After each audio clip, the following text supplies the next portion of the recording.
I'm Regina Morris, author of the Colony and Colony World Paranormal Romances. I want to spend a few minutes today talking to you about these two series that I've written.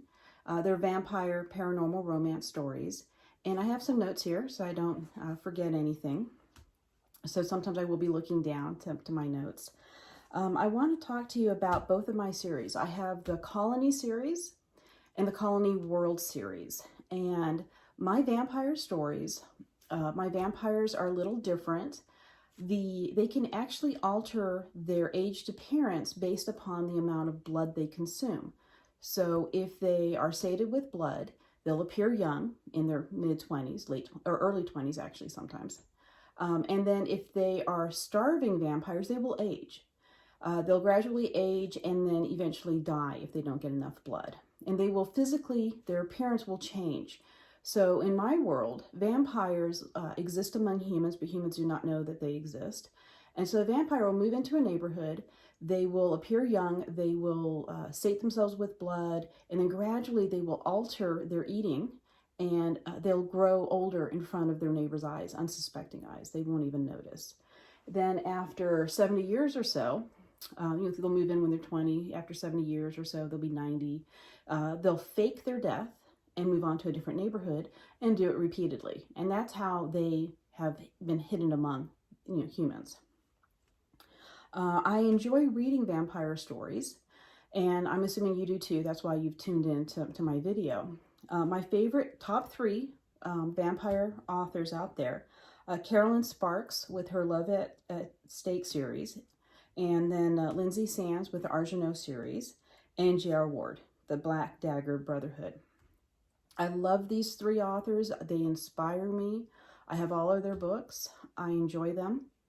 What I like about these vampire stories is with the Love at Stake series, the McKay Security and the Argenau, it's a family, and then the Brotherhood, it's a brotherhood. What I enjoy about this is the series itself, every single book is about one of the members. So a member of the McKay Security, a family member of the Brotherhood, each individual gets their own story. And you do see the other characters from previous stories in the main storyline for that hero, if it's his book. I enjoy that. I also like that these authors will write their series so you can jump in at any time. So if you find the series, like I found Love at Stake, I started reading book number 5. I found that book, read it, thought, hey, this is fantastic. Is there more? And then realized, oh, I read book number 5. I didn't even read the first book in the series. So I was able to enjoy the series out of order. And of course, these authors are brilliant. If you read the series in order, you get a little extra, little Easter eggs.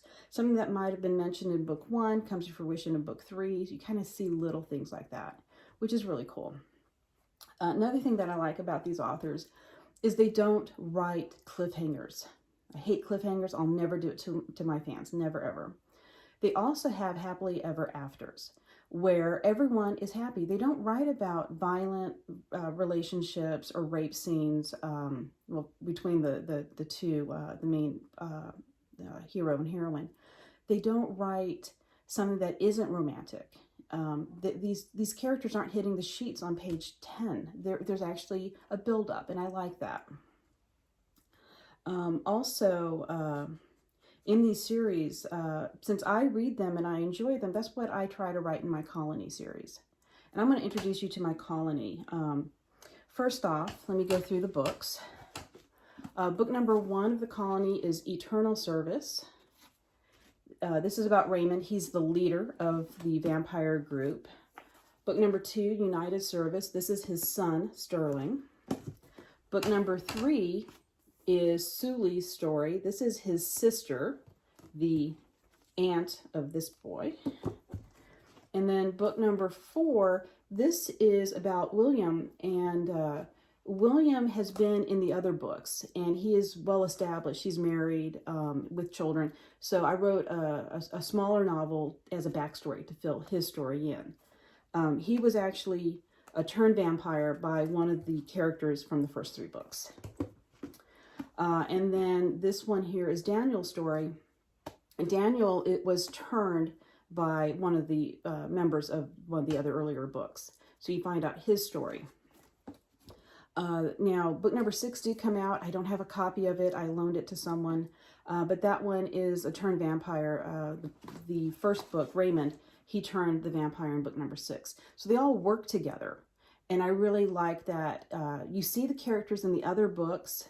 They're not the main characters, they're side characters, but it builds up this family kind of about these vampires, and you care about them and you want to know their stories. Now, the other books, now I've already have 6 books in the Colony series. Book number 7 is going to be about Ben. He's a character that you've seen throughout the series, and a turned vampire. I'll jump into his story real quick. I wrote another story, and it was a departure from romance. And I have a video describing it, but it was called Time Historian, and it takes place partly in the 1860s with Abraham Lincoln's tenure as president. The Colony is about a covert team of sexy vampires that protects the president. So they were founded by Raymond, Sully, and the son Sterling, and Ben. They founded the Colony after the death of the president. Well, this story here is about a time traveler who goes back to Abraham Lincoln's presidency. And in this story, you actually see members of the Colony. They're side characters. You don't know they're vampires. This is a true time travel story. But the characters are mentioned in here like a short little cameo. And the president, Abraham Lincoln, is busy throughout this book, but you don't really know what he's doing. Ben's story, Ben is a Colony member, and Ben's story will be this story in part. You will see what the characters from the Colony were doing in this story. Even though they were side characters here, you don't know. You now get the flip side. So his book will be, it'll be tied to this book, which I just love. Being an author, you can tie all your books together. Book number, well, I don't know the order of these, but there is a character mentioned, actually pretty prominent, in book number 2. This has kidnapped vampire children. So one of the vampire children, he's going to have his own story.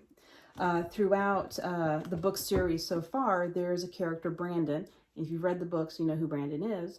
Yes, he will get his own story. We're actually going to meet his mother, and his office mate, Matt, is coming back as well. And then in future books, I'm going to have 12 books in the Colony series total. We also have someone's half-brother, we have someone's brother, and we have 2 sons that are going to come back. So that'll round out this series, and it will be a total of 12 books. And in true series fashion, there are some book collections. So Love Vampire Style has the first 3 books in it, those 3 books. And this one here, I just have my author copy of it, but have books 4, 5, and 6. So there'll be 12 books. There's going to be 4 collections total. And Colony World, like I said, the vampires can alter their aged appearance. Really cool idea, but not everyone's going to want to read about vampires that protect the president. So I spun off the Colony into the Colony World. Colony World has civilian vampires in it. So there's 2 books in this series. I have Winter Wishes.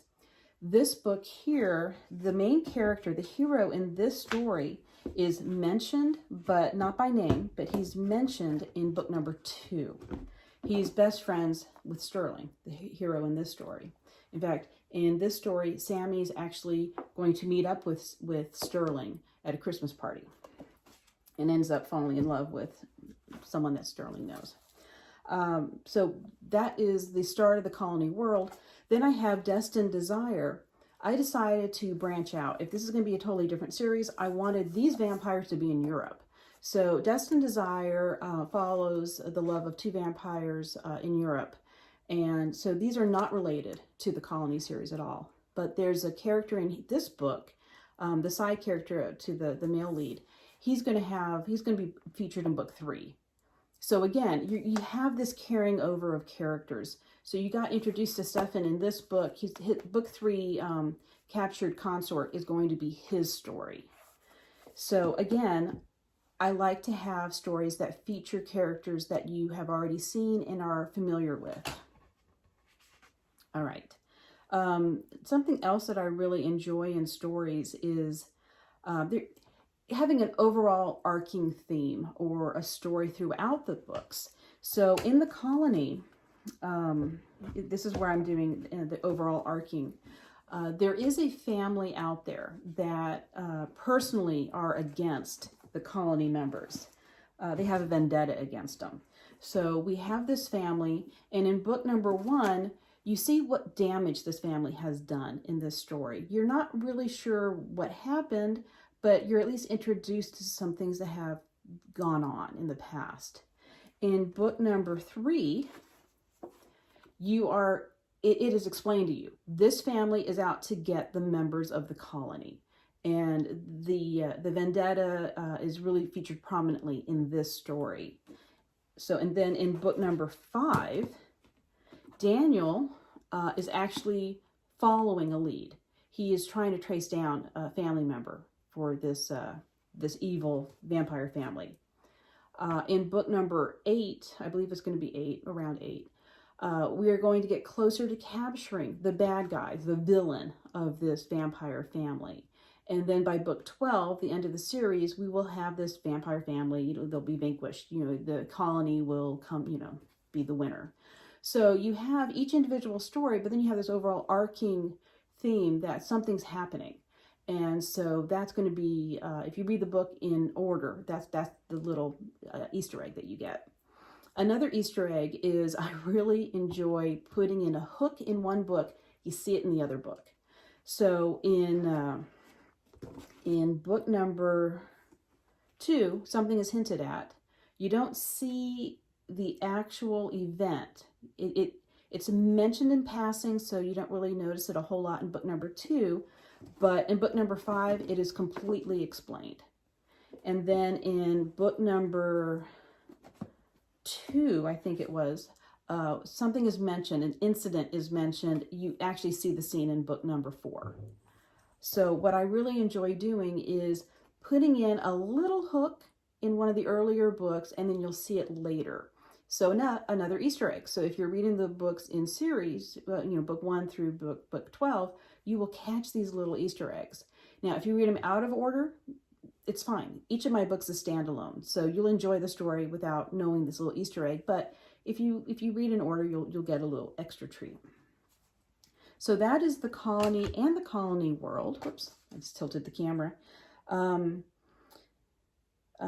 So these books, you can find out more about all of these characters, more about me on my website, reginamorris.com.